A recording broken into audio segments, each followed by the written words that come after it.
শৈল্য class 8। আশা করছি তোমরা সবাই ভালো আছো। তোমাদের তৃতীয় পর্যায়ক্রমিক মূল্যায়ন ভূগোল বিষয়ে মান 3-এর 9টি বাছাই করা প্রশ্ন নিয়ে চলে এসেছি, যা তোমাদের এবছর পরীক্ষার জন্য খুবই স্পেশাল। তাই ভিডিওটা বেশি বড় না করে আর তোমাদের বেশি সময় নষ্ট না করে আজকের ভিডিওটি তোমাদের সাথে চলো আলোচনা করে নিই।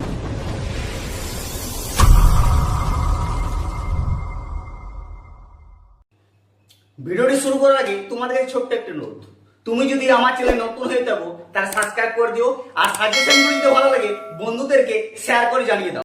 দেখো ক্লাস 8 তোমার জন্য ভূগোল বিষয়ে তৃতীয় পর্যায়ক্রমিক মূল্যায়ন 2025 জন্য মান 3-এর প্রশ্নগুলি নিয়ে এসেছি।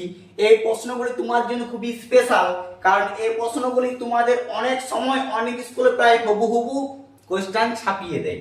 ঠিক আছে, তাই প্রশ্নগুলো একদম মিস করবে না, স্কিপ করবে দেখো না, ভালো করে দেখে নাও।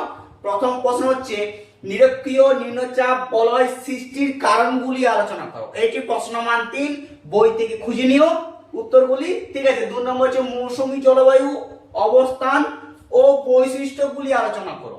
ঠিক আছে, 3 নম্বর হচ্ছে কি ভূমিকম্পের 3টি কারণ লেখো বা ব্যাখ্যা করো। ঠিক আছে, 4 নম্বর হচ্ছে শিলাবৃষ্টি ও তুষারপাত বলতে কি বোঝো বা পার্থক্য দিয়ে দিতে পারে। ঠিক আছে, বা তোমাদের কি পার্থক্য দিতে পারে।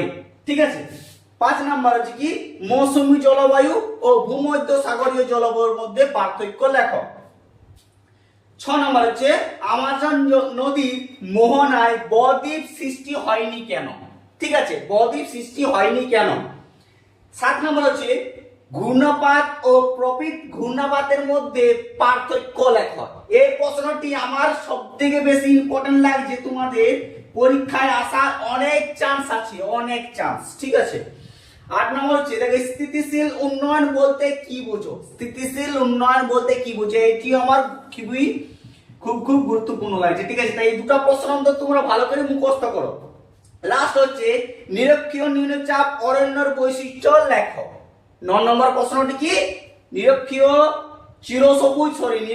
চিরসবুজ অরণ্যের বৈশিষ্ট্য লেখো।